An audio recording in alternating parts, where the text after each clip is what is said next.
Halo guys, it's me again Marcella and welcome back to my channel.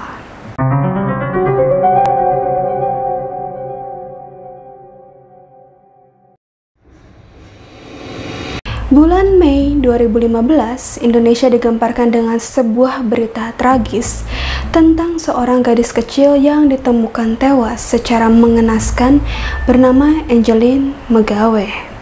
Tragedinya pun terjadi di Pulau Bali yang merupakan tempat yang indah banget buat seneng-seneng, buat liburan. Pokoknya tempat yang buat have fun banget ya gengs ya. Tapi ironisnya, Bali merupakan tempat di mana Angeline harus menderita dan akhirnya meninggal dunia. So without further ado, let's get the story started. Angeline Megawe lahir di Canggu, Bali pada tanggal 19 Mei 2007 dari pasangan Ahmad Rosyidi dan Hamidah. Nah, ayahnya si Angeline, Ahmad Rosyidi ini kerjanya sebagai buruh bangunan dan ibunya bekerja sebagai pembantu rumah tangga atau asisten rumah tangga. Angeline ini sebenarnya anak kedua dari 3 bersaudara, tapi mereka nggak tinggal secara bersamaan karena orang tua Angeline harus berpisah, itu cerai, sejak adik bungsunya si Angeline ini lahir. Jadi kakaknya si Angeline ini tinggal sama ayahnya si Angeline, terus adik bungsunya tinggal sama neneknya. Nah, terus si Angeline tinggal sama siapa coba?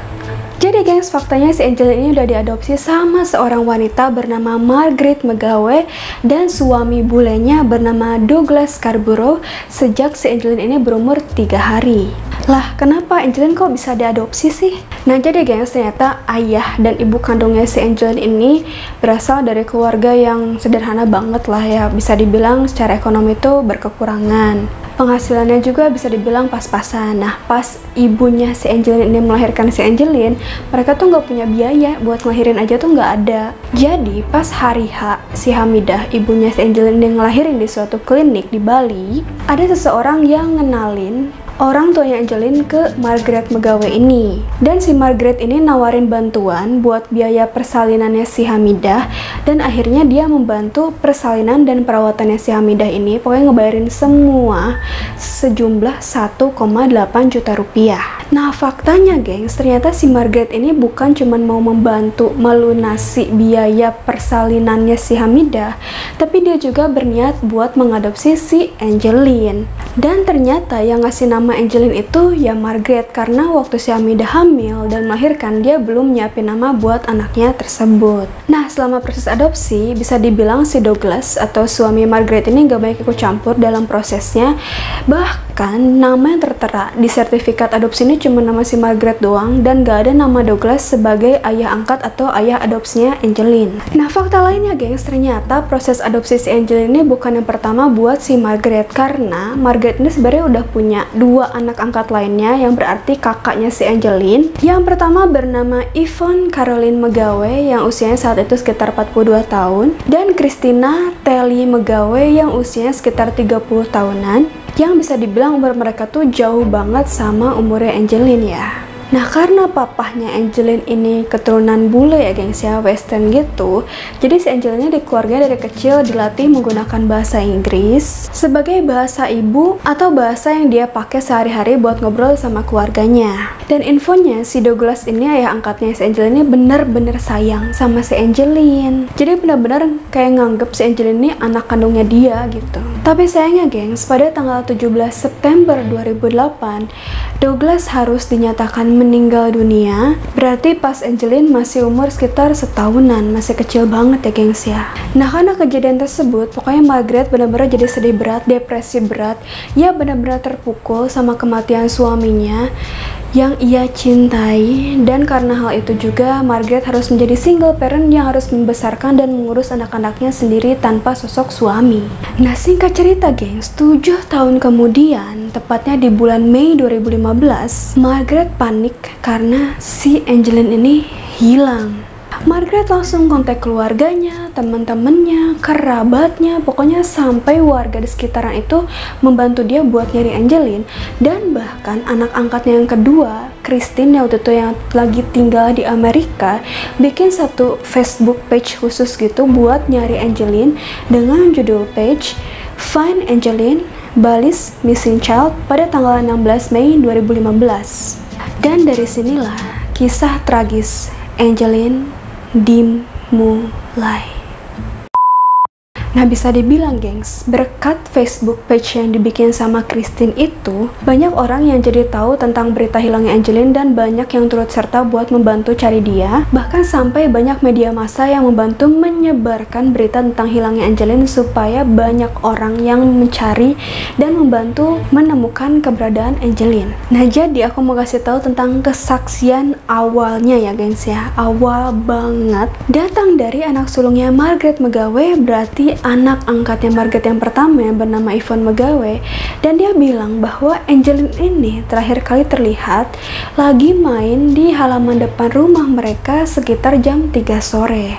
Nah, tapi anehnya sampai jam maghrib itu Angelin belum balik ke rumah, dan pas dicari di sekitaran rumah itu Angelin udah nggak ada. Nah, si Yvonne pun langsung ambil tindakan cepet dong gengs, dia langsung lapor ke polisi tentang hilangnya Angelin. Tim kepolisian pun langsung gerak cepat buat nyari Angelin, mulai dari wilayah Bali bahkan sampai ke Banyuwangi, tempat keluarga kandungnya Angelin tinggal, dan bahkan keluarga kandungnya ini sampai datang ke Bali dong gengs buat bantu nyari Angelin. Gak cuman itu aja gengs, polisi juga mengecek semua CCTV yang ada di wilayah Bali supaya siapa tahu nemuin jejak-jejaknya gitu ya. Dan bahkan polisi juga involve anjing pelacak buat nemuin Angelin. Nah, tapi ada yang aneh nih gengs, si anjing pelacaknya tuh nggak nemuin jejak apapun, dan dia maunya tuh cuman muter-muter di wilayah sekitaran rumahnya si Angelin. Nah, fakta lainnya gengs, nggak cuman keluarga, kerabat, tim kepolisian aja yang concern sama berita hilangnya Angelin ini, tapi lembaga-lembaga seperti KPAI, P2TP2A, sampai datang ke Bali buat membantu mencari Angelin. Nah, pas perwakilan-perwakilan dari lembaga-lembaga ini datang ke rumah Angelin ya gengs ya, mereka menyimpulkan satu hal, bahwa ternyata selama ini Angelin hidup dalam kondisi yang tidak layak. Kondisi rumahnya itu bisa dibilang buruk banget. Pokoknya nggak layak huni deh gengs, dengan halaman yang penuh sama berpuluh-puluh ayam, bahkan ada yang bilang sampai ratusan. Bayangin aja gengs ya, kita kalau main ke kandang ayam tuh kan baunya aja udah nggak enak ya, karena memang bukan habitat kita kan ya sebagai manusia. Lah ini harus setiap hari merasakan itu, tinggal dalam kondisi wilayah seperti itu. Selain itu gengs, perwakilan dari P2TP2A ini curiga bahwa sebenarnya si Angelin ini bukan hilang karena diculik atau ia kabur dari rumah, tapi karena ia dibunuh oleh seseorang yang entah siapa. Dan keanehan lainnya lagi gengs, pas polisi mencoba menggali informasi lebih dalam lagi tentang kronologis hilangnya si Angelin ini ke si Margaret ini bisa dibilang nggak kooperatif banget, dan bahkan polisi itu nggak boleh masuk ke semua ruangan yang ada di rumahnya kediaman keluarga Margaret ini. Jadi kayak ada satu ruangan yang pokoknya gak boleh lah dimasukin sama siapapun, kata si Margaret ini. Yang boleh masuk ruangan itu pokoknya cuma orang-orang terdekat. Polisi aja gak boleh, padahal dia itu mau meriksa loh. Entah kenapa gitu kan. Padahal yang namanya pemeriksaan ya harus benar-benar kooperatif dong, kalau memang dia benar-benar pengen anaknya ini cepat ditemuin dan semua masalahnya itu cepat beres. Tapi Margaret ini kayak menyembunyikan sesuatu yang aneh. Itu benar-benar mencurigakan ya kan gengs. Selain itu, polisi pun tambah curiga karena ada kesaksian dari mantan ART-nya Margaret yang bernama Agustai Hambamai yang bilang bahwa sehari sebelum Angelin menghilang, bagian hidungnya Angelin itu berdarah banyak banget karena dipukulin sama si Margaret. Waduh gengs, udah mulai nih kan ya, tambah berat lagi akan curiga ke si Margaret ini. Nah, dari bad feelingnya itu, polisi menyelidiki kediaman keluarga Megawe lebih mendalam lagi gengs. Semua ruangan diperiksa, diselidiki, pokoknya peduli amat deh sama si Margaret boleh apa kagak.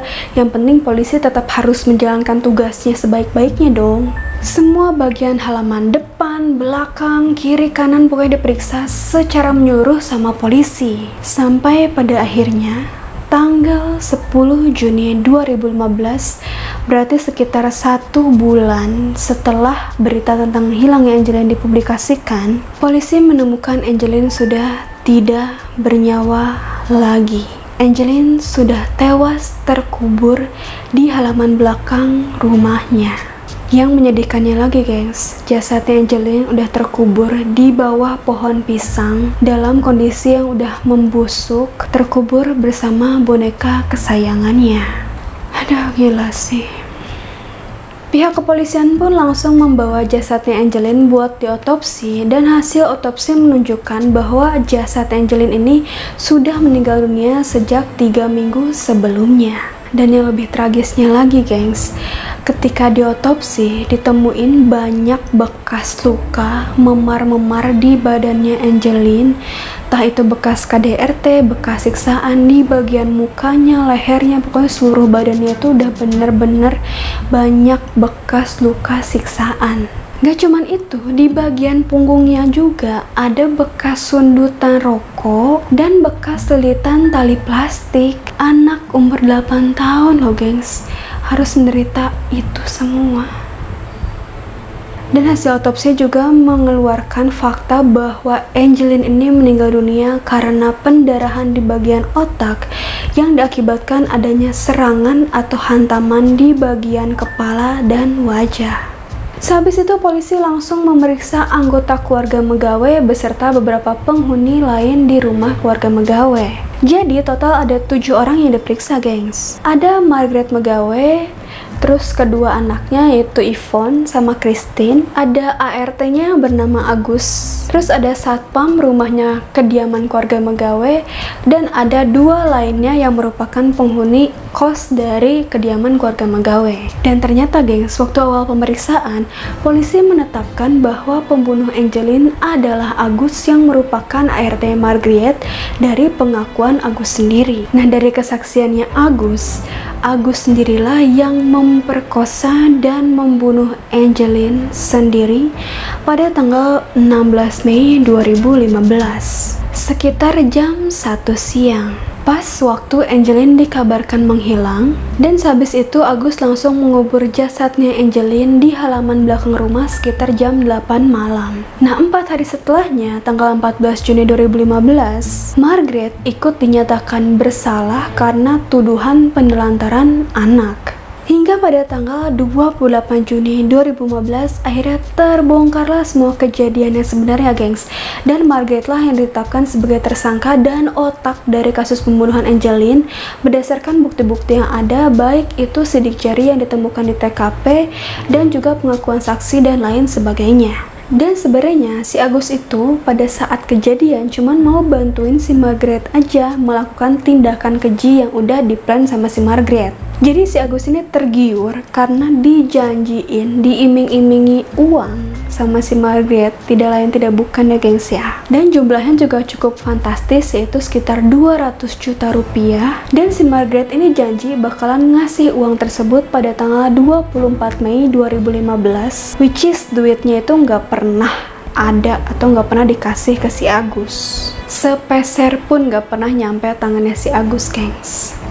Dan sesuai dengan hasil otopsi, jadi si Margaret lah yang mukulin Angelin berkali-kali sampai wajahnya berdarah, badannya memar-memar, dan Margaret lah yang nyuruh buat si Agus nyundutin rokok ke badannya Angelin. Gila gak sih gengs? Ibu sendiri loh. Yang bikin kesalnya lagi gengs, pas proses persidangan, Margaret ini masih ngelak bahwa bukan dia yang membunuh Angelin. Dan sebenarnya dia tuh benar-benar sayang banget sama Angelin, bahkan udah kayak anak sendiri katanya. Tapi semua itu udah jelas ya guys ya, hanya dusta belaka. Karena ternyata gengs, selidik demi selidik, setelah si Douglas, suaminya Margaret ini meninggal dunia, perlakuan si Margaret ke Angelin ini udah benar-benar parah banget. Angelin bisa dibilang disuruh kerja rodi sama emak angkatnya ini. Selain itu dia dipaksa tinggal sama ayam-ayam, disuruh ngurusin ayam yang jumlahnya puluhan bahkan mungkin ratusan, suruh ngasih makan, udah gitu disuruh ngerjain kerjaan rumah yang seabrek. Angelin harus nyuci, ngepel, bersih-bersih. Dan kalau Angelin lupa buat ngerjain apa yang si Margaret ini suruh, Angelin langsung dimarahin abis-abisan, dipukulin bahkan disiksa sama si Margaret. Dan karena kerjaan rumahnya yang bejibun banget ya gengs ya, Angelin ini sering telat datang ke sekolah, pakai seragam yang lusuh, udah bau ayam, mandi juga pastinya nggak sempet ya gengs ya. Sampai-sampai teman-temannya tuh di sekolah pada jauhin si Angelin karena memang baunya yang menyengat gitu gengs. Bahkan sampai satu waktu Angelin itu dimandiin dan dikeramasin sama gurunya di sekolah karena rambutnya Angelin yang penuh sama kotoran ayam. Kasian banget ya kan, gila sih.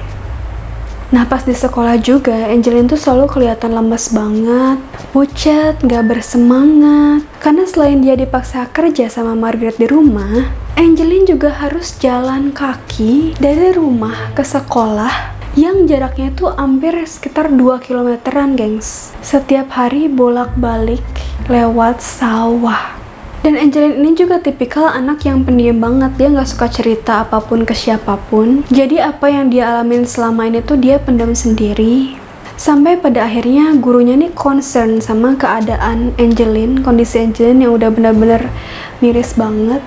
Dan bujuk Angelin buat nyeritain sebenarnya ada apa sih yang terjadi di kehidupannya dia tuh. Dan pada akhirnya Angelin mau ceritain semuanya ke gurunya ini gengs. Ternyata Angelin ini sering gak dikasih makan sama Margaret kalau lagi di rumah. Dan yang ngeselinnya lagi gengs, setelah gurunya ini dengar semua cerita Angelin, Margaret ini dipanggil sama pihak sekolah. Dan bisa-bisanya si Margaret ini bilang bahwa si Angelin tuh emang gak suka makan dan cuman mau minum susu aja. Padahal waktu Angelin dikasih makan sama gurunya di sekolah, Angelin tuh makannya bener-bener lahap banget, bahkan sampai 2 piring aja habis gengs. Nah saking gak teganya nih gengs ini guru sama kondisi mirisnya si Angelin, dia bahkan pengen ngadopsi Angelin jadi anaknya dia. Tapi si Margaret gak mau ngasih Angelin buat diadopsi sama orang lain dan bersikeras bahwa dia tuh sayang sama Angelin dan ngurus Angelin dengan sangat baik. Padahal itu total BS ya kan gengs. Aduh, heran banget sama kelakuan si Margaret ini ya kan. Kayaknya otaknya tuh udah benar-benar keganggu emang ya gengs. Nah sekarang balik lagi ke cerita proses persidangannya Margaret dan Agus. Dan jadinya gengs, pada tanggal 29 Februari tahun 2016 pengadilan memutuskan hukuman penjara seumur hidup buat Margaret dan 10 tahun penjara buat si Agus. Nah atas keputusan tersebut, Hamidah, ibu kandungnya Angelin ini nggak puas dengan keputusan hakim tersebut dan pengen si Margaret ini dihukum mati aja. Tapi jujur dimaklumi banget sih ya gengs ya, hati seorang ibu mana sih yang nggak sakit ngelihat anak kandungnya diperlakukan seperti itu bahkan sampai meninggal dunia. Padahal pastinya waktu Angelin diadopsi, Hamidah atau orang tuanya Angelin pasti berharap Angelin ini bisa mendapatkan kehidupan yang lebih baik sama keluarga yang bisa dibilang lebih makmur, bisa lebih bahagia ya kan. Tapi ini malah sebaliknya. Ya pokoknya semoga jangan sampai ada kejadian child abuse kayak gini lagi ya gengs ya. Dan semoga masyarakat kita juga aware kalau di sekitaran kita tuh ada tanda-tanda KDRT. Harus kita juga bantu laporin ke pihak yang berwajib atau lembaga yang bersangkutan supaya nggak berakhir tragis kayak nasibnya Angelin. Yang pasti semoga Angelin sekarang udah tenang, udah damai, udah gak menderita lagi ya gengs ya. Udah bahagia bersama Tuhan di surga. Dan semoga keluarga yang ditinggalkan juga diberikan kekuatan dan ketabahan yang sebesar-besarnya. So itu guys pembahasan aku mengenai Angelin Megawe, gadis kecil yang malang yang harus hidup menderita dan bahkan tewas secara mengenaskan di tangan ibu angkatnya sendiri. Semoga kita bisa mengambil banyak pelajaran dari kejadian ini ya gengs ya. Aku juga mau bilang makasih banyak buat kalian yang udah nonton video ini dan mampir ke channel aku. Dan jangan lupa kalau kalian suka video ini, klik thumbs up dan juga share sebanyak-banyaknya ke teman kalian, keluarga kalian, pacar kalian, gebetan kalian, mantan guru siapapun itu. Dan juga share ke sosial media yang kalian punya supaya nggak cuman kalian yang tahu tentang case ini. Subscribe juga channel aku dan nyalain loncengnya guys supaya kalian gak ketinggalan sama video-video aku selanjutnya. So see you guys on the next video. Bye bye.